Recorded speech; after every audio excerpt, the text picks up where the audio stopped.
Il y a un truc qui m'agace énormément, c'est quand les gens ne prennent pas la peine de comprendre un peu les gens qu'ils regardent, qu'ils suivent ou les vidéos sur lesquelles ils tombent, sur YouTube, sur les réseaux sociaux, peu importe.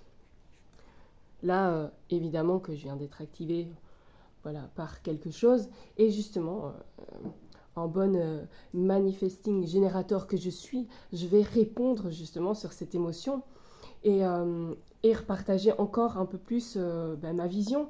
Ça ne veut pas dire que je détiens la vérité, ça ne veut pas dire que je veux imposer quoi que ce soit, ça veut juste dire que je partage ce qui est vrai pour moi à cet instant précis.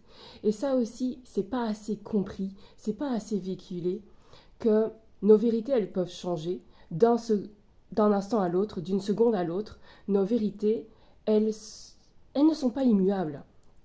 Et donc, c'est pas parce qu'on va penser ou croire ou adhérer à quelque chose, une croyance, une idée, une conception à un moment donné, à un instant T, que l'instant d'après, ça peut pas changer. Et donc, euh, il y a, quand on partage au niveau de la spiritualité, au niveau de la conscience, quand on partage sa vision, on va tout de suite accoler l'étiquette d'ego spirituel. Ah, j'ai eu un compagnon aussi qui m'a bien aussi martelé avec ça, comme quoi il allait détruire mon ego, etc. Sauf que les gars, l'ego, on en a besoin, faut juste le remettre à sa place. L'ego spirituel, c'est juste qu'on a accolé l'étiquette spirituelle à côté, sinon c'est la même chose. Alors, quand on prend la parole sur les réseaux, évidemment que là, on ne peut pas contrôler la perception des autres parce qu'ils n'ont accès qu'à une toute petite fenêtre sur notre vie ou sur notre vision, sur notre façon de considérer les choses, de voir la vie, d'expérimenter les choses à un moment donné. Et donc on est jugé, on est catalogué, voilà, sur une toute petite perception, un petit fragment d'un truc ridicule. Et ça, c'est vraiment le gros fléau aussi. Alors, des fléaux, il y en a plein dans la civilisation actuelle et on a tous nos idées. Par contre, on va remettre en question des choses, par exemple, notamment ici, ma vision par rapport à Jésus, mon cheminement, que je ne suis pas la seule à partager, hein, mais donc beaucoup se tairont parce que voilà, ils ne veulent pas se ramasser des commentaires violents, de l'agressivité ou voilà, parce que voilà, on va pas remettre en cause. Regardez, un truc que j'ai pas mentionné, c'est que même toute notre chronologie, elle est basée sur la naissance de Jésus. Donc, même ça, si on devait remettre en question son existence, même ça, notre temporalité, elle part totalement en vrille. Donc, c'est bien plus gangréné qu'on ne le pense, ok? Donc, que j'ai raison ou pas, on s'en fout, c'est pas le problème. Là encore, si vous avez jugé la vidéo sur uniquement mes mots, vous n'avez pas compris justement le fond de la vidéo. Le fond de la vidéo, c'était quoi, bordel? C'était le processus. On s'en fout de ce qu'on croit, de ce que quelqu'un croit ou pas. On s'en fout.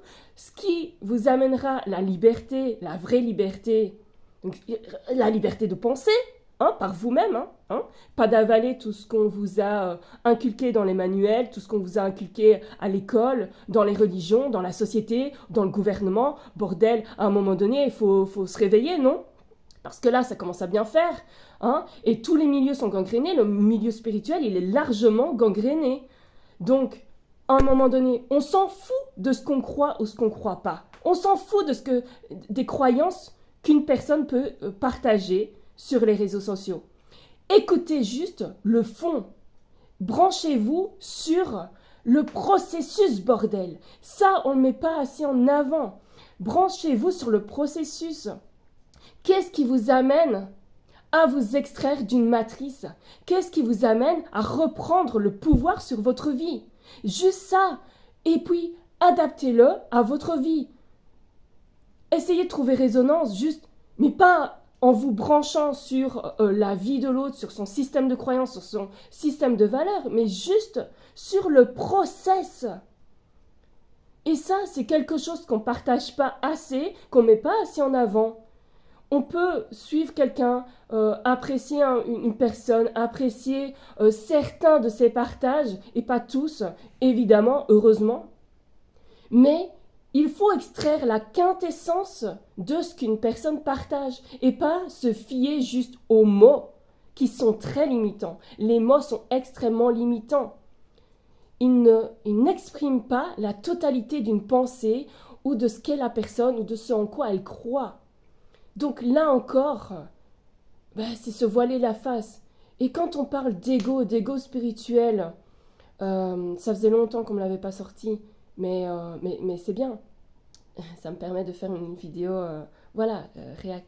Et c'est normal. Et on ne va pas se débarrasser de son ego. On en a besoin, notre personnalité, même si ce sont des personnages, des avatars qu'on joue. Mais ouais, mais on est là pour expérimenter notre vie, non? Sinon,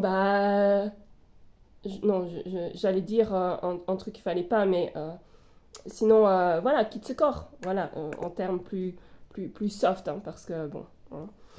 Quitte ce corps, hein, parce que ton expérience, alors, elle n'a aucune valeur. Pourquoi tu es là? Si tu ne t'identifies plus à ton avatar, à ton personnage. Oui, d'accord.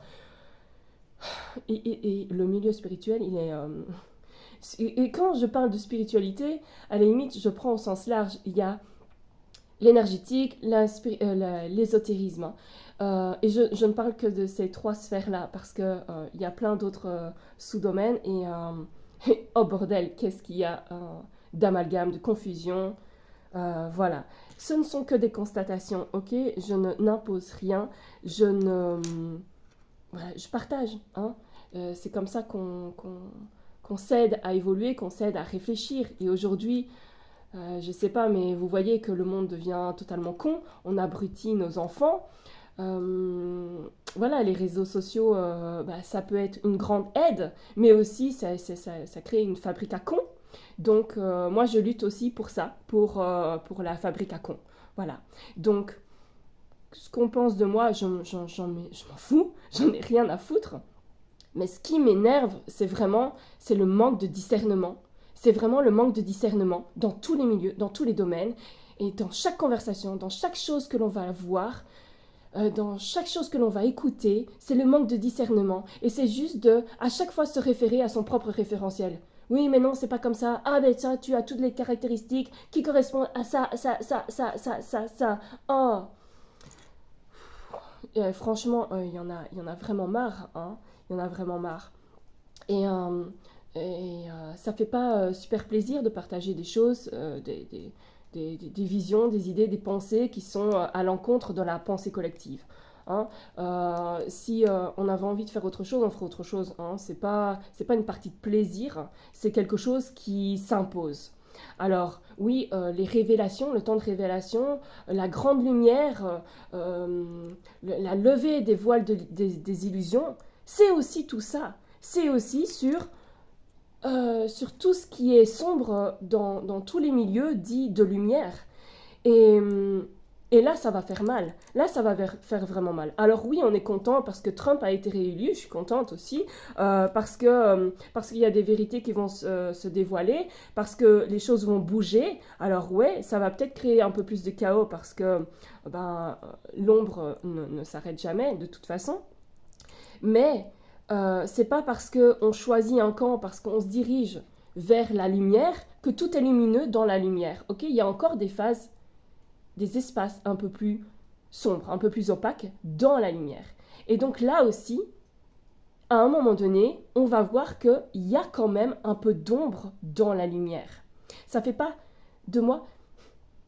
Une fois, il y a une personne, je la préviens parce que je ressens les choses à l'avance. Je ressens les choses à l'avance et je la préviens de ce qui peut se passer, ce qui peut. Hein. Tout n'est pas définitif, mais si on change ses actions, à un moment donné, on peut changer le cours des choses. Donc je la préviens. Et puis elle me répond, « Ah, tu es une créatrice de l'ombre !» Voilà, la même qui m'a dit aussi que j'avais un ego spirituel, alors que c'était... Enfin bref, on va pas rentrer dans des jeux comme ça, hein, à se renvoyer la balle, on n'en a rien à foutre. Ceux qui vont parler d'ego spirituel tout le temps, qui vont mettre tout ça en avant, c'est ceux qui refusent de voir leur part d'ego et d'ego spirituel. Hein. Spirituel, voilà, on accole juste le mot spirituel à côté d'ego. Hein. Peut-être qu'un jour on aura aussi l'ego quantique. Je sais pas, maintenant on colle le quantique à tout et n'importe quoi. Donc voilà, c'était une petite vidéo mise au point parce que franchement, il faut apprendre à voir au-delà des apparences, au-delà des mots et se connecter. Mais si ça vibre pas, ça vibre pas. Mais là aussi, à un moment donné, il faut remettre en question tout ce qu'on dit. Quand ça vibre, ça résonne. Oui, ça résonne, mais ça ne veut pas dire que c'est l'ultime vérité. C'est parce qu'à un moment donné, et si tu prends en compte ton propre processus, que tu remarques un peu dans ta vie tout ce par quoi tu passes, que parfois tu te fais berner par tes propres illusions, par tes propres croyances, et qu'à un moment donné, tu te réveilles à ça.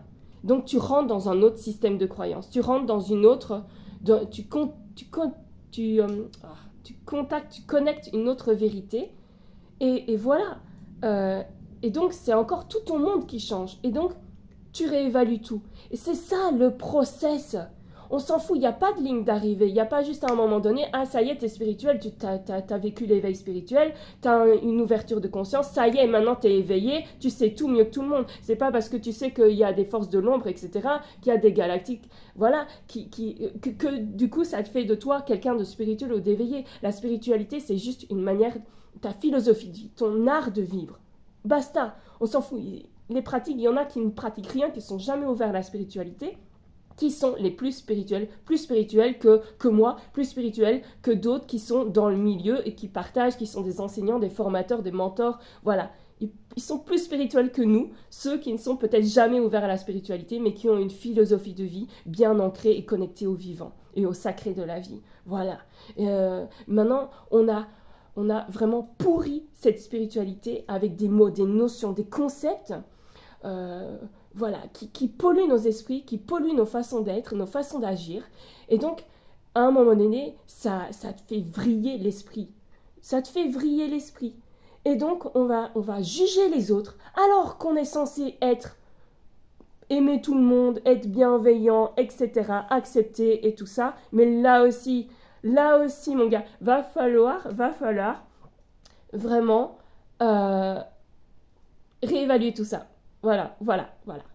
Parce que là, ouais, je suis énervée parce que c'est vraiment des sujets hyper importants et où on est extrêmement fermé dans ces sphères-là, dans ces milieux-là, spirituels, énergétiques, ésotériques. À un moment donné, quand on est éveillé, on va développer une carapace, une protection, une résistance vraiment énorme qui fait que dès qu'on va toucher à ces concepts-là, on va faire non, va-t'en, t'es Satan, t'es le mal incarné, t'es l'ombre, t'es